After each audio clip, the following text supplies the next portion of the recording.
Welcome back to Super Mario Bros. 3. Oh no, my controller turned off. All right. Oh yeah, the Pro Controller will turn off after like 2 minutes. Well, what's up with that, yo? Oh man, but it has battery life for days. It's really like it's so funny. Like the gamepad has like 2 to 3 hours battery life. Pro Controller, I think I've heard 80. 80? It's like That's like 5 days. it's like, I mean, that's just I heard that from somewhere. It might be less, but man, I've never had that thing quit out on me. That's awesome. Like as long as you charge it like occasionally, you game for days, man. That's awesome. Yeah, it's such a weird difference. That's another thing about the Wii U that I think people really dislike is it's like, oh hey, here's the most central part of our system, Right. this gamepad controller. Right. By the way, it only lasts about 3 hours, so you know. So if you plan to play longer than that, is it just regular batteries or? Oh, it's its own. I mean, it's rechargeable, but it's not Right. it's not like I can't just throw double A's in it. Like you have to like. We were actually just talking about that when you came in the door about. I remember the first time I played Xbox 360, and using a wireless controller like efficiently for the first time. Or for a while for the first time. Oh, it's so sad. I thought it was gonna be like a path down there. And then never wanting to ever play with a wired controller again. Ever again. The drawback being batteries, of course, but I think it's when I bought my first Xbox 360, I literally bought an extra controller and like 4 extra batteries and a charger. Never have to worry about that. The controllers are expensive these days. They are, man. I think, well, the Xbox 360 ones were like $50 a pop. Maybe it was $30 now, but back in the day, I feel like they were really expensive. Yeah. And also, like, that's another thing about Nintendo, like, at least this system, it's like there's so many different controllers you can buy and almost need to buy. Like, I got this game, I got the Wii U as a gift, and and it's like, I got Nintendo Land, and it's like, great, I'll play this, and it's like, oh, wait, but Nintendo Land's really good with 2 people, and it's like, Right. well, I have a gamepad. I have one gamepad. Well, my mom got it for me as a gift, and it was so funny too because she like I don't know like it was a Christmas gift and she was like a few days before she's like, hey, there's a new Nintendo system coming out, and I was like, oh yeah, and I was like very like lukewarm about it. I was like, are you gonna get it? And I was like, I guess more games come out probably like in a few months, a year maybe. And so he just got it for me. Like That's cool. Yeah, my parents are very big. Well, my mom and my dad, they're very big on gift giving. Like That's cool. Yeah. My family is not. Like, I think I've told you about this. I think my family has hit, no offense, family, we've kind of hit the doldrums of gift giving. Like, I think if we ever do it, I have some nieces and nephews, who will still go all out for, because I think it's still a special thing for them, especially around Christmas time, or their birthdays. But I think everyone else, it's almost a formality to give gifts to people. Like, I think the best thing you can hope for these days is like a gift card. Hey, I'm totally good with gift cards too. I am not, man. Oh man, to get a gift card is like, it's basically like telling. To me, it's like quantizing like exactly how much how much you think this friend is worth. If you give them like a $10 gift card, it's like, I think your friendship is worth $10. Hey, my friends are worth a solid $25. Or whatever default amount that the store just happens to have. But like, and then beyond that, it's like, it's almost worse than giving cash, because then you can only spend it at one place. Like, it's like if you get a Best Buy gift card, which granted is like the better of the gift cards, it's like you can only spend it at Best Buy, you know? I always go with Amazon because then Amazon's a good one. And they also get the excitement of getting mail. That's true. That's why. Hey, that's half the reason I order anything on Amazon. That's true. Like the feeling of like coming home after a day of work and seeing the package. Like it is a great feeling. It's like Christmas. But yeah, I think if I can, I try to make something, even if it's something like relatively simple, like putting like a little like. Making like a personalized notebook or something like that. I'll try to make something because I like making things in general. I like crafting things, but also I feel like it gives it a very nice personal touch. If I can't do that, I really try to make an effort to go back in my conversations with that person to remember something that they had mentioned, you know? Mm-hmm. and try to get them something based on that. Press start for me.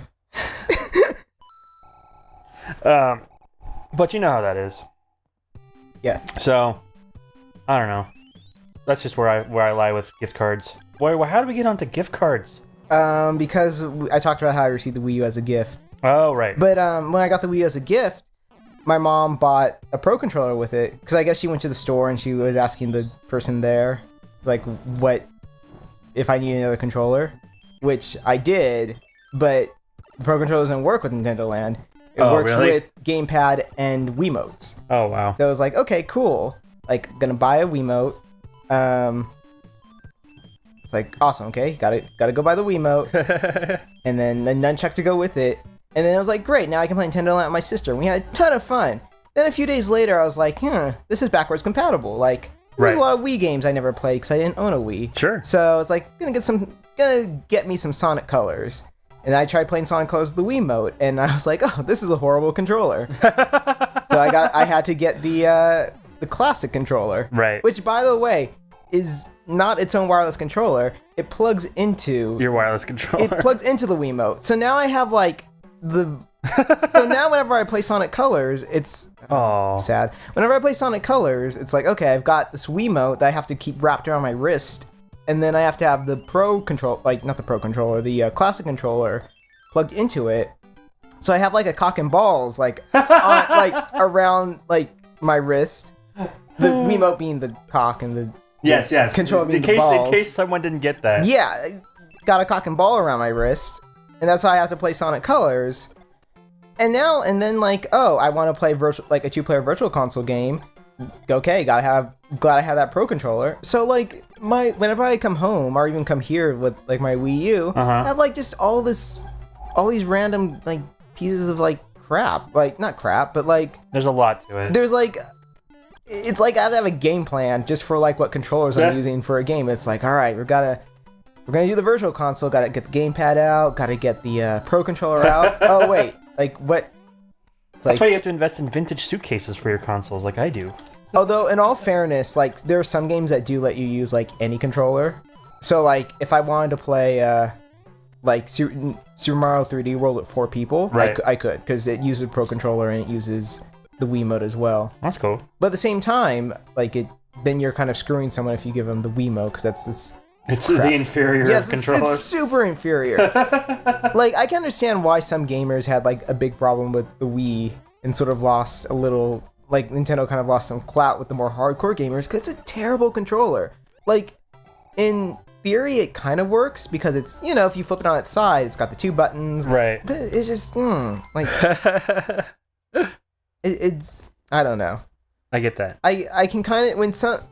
When some people are like, Nintendo should have just gone with traditional controllers, then I'd buy it. Like, at one hand, I kind of think, like, oh, like, this gamepad's pretty comfortable, so I kind of dismiss some of those comments. Right.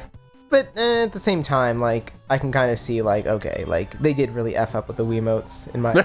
Like, it's nice to have they were cool for, like, anything that required motion. Right. And actually did the motion well, not for anything else, so... Nicely done. Yeah. I'm learning. So, that's my rant about Nintendo controllers. That's fair. I just missed the original. Like, I think I hadn't touched an actual NES controller in a while, and picking one up now, I was just like, oh my gosh, these things are like half as big as I thought. Like, I remember them being. Like, as a kid, obviously, they were a lot bigger. No, last time I picked up an NES controller was at Kamikaze. Oh yeah, we were playing this, I think, at Kamikaze. Yes, we were.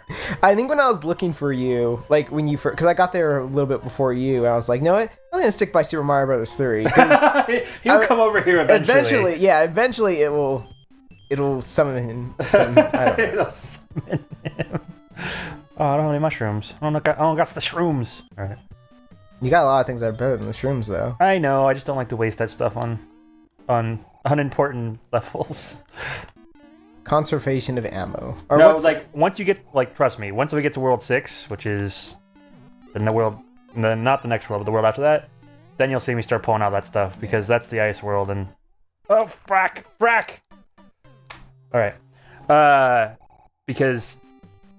I don't know, I tend to conserve things up until that point, and then once I hit World 6, it's like, every time if I'm a small Mario, I will be beefing him up quite a bit. Yeah, skip level 5. We don't need level 5. I'm past this completionist point. Oh yeah, I totally forgot you wanted to do that. No, it's okay. I think I can say that. I didn't judge you for it though, because when we did play Sonic 3, I was pretty big on getting all the emeralds. Because every time see, you can make it. Yeah, I just got the skills, got the extra. The extra scuff of a step. That's the extra. Those are extra Tyrone frames. My special ability is to manipulate up to 3 frames, or not 3 frames. What am I thinking? Pixels. Because it was a matter of jumping higher, not jumping. What the F? There you go. Get that?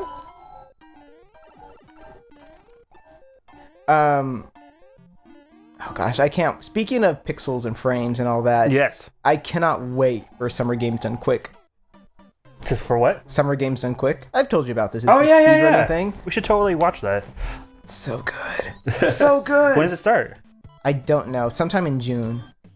Is it around the time of E3? I don't know. E3's coming up too. Did you get your pass? Yep. Nice. Did you? Nope. Because I was super lazy. Are you gonna bum your pass off someone? Probably. If we gonna, I'm trying to think if you could bum it for me. The only thing in my way would just be that it depends on where you would be at that day. I don't know. Well, if you super need it, call me up. I will absolutely call you up. And we'll see if I can figure something out. It would just be because we're rarely in the same place. This is very true. This is very, very true. And if I'm not at E3, I would most likely be working. So gotcha. Yeah, that's the other weird thing. Is like E3 used to be this time where like a lot of devs would take the time off to go to E3. Not so much anymore. Well, again, we don't work for devs though. We work for the people. No, I know, hire, but like, so you know what I mean, though. Yeah. I mean, it's gonna be I'm freelance, so I can technically just say like I'm not working this day. Right. But I'm sure it's probably gonna be a conversation because I am. There is work that day I could be doing, so I'm sure it's gonna be a conversation of like with our friends that. That's true, and I mean, I'll be honest. Like some of the best parts of E3 lately have been the parties afterwards, and I use the term party loosely because although there are parties, it's more of just like a fun hangout time with your friends. Mm-hmm. So one thing I'm always confused about when I go to E3, and this might make me sound snobbish. I always see a lot of people there who don't look like they're. I mean, maybe I'm stereotyping, but they don't look like they're part of the industry. Like, are they buying industry can also mean GameStop employee. Really? Yeah. Okay. So I mean that no offense to GameStop employees everywhere, you guys do a good job for the most part. But yeah, it can be anyone in that kind of a scenario as well. Okay. Because I do always see, it always seems like, there's like definitely like the industry people. Then it seems like they're the people who like kind of, it makes it feel convention-y or something like that. I get actually kind of upset whenever I see someone in costume. Right. At E3. Because, like I said, like I'm not against people in costume. I think it's actually really cool.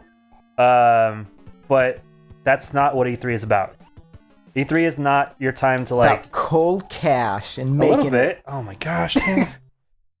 But it's about showing off the games. It's not a cool fun hangout time, or it is. I don't know how to explain it. It's an industry show. It's supposed to be about the games. It's supposed to be about the focus. Is supposed to be the product. Well, it's the game. We work hard. We play hard. It's that sort of. Yeah. But we don't play. I guess is what you're like. We don't. I don't know. This is getting really confusing, and we're going really long in this episode. But... Oh well, Hey, here's a good ending point. Next time on the booth, more controversy.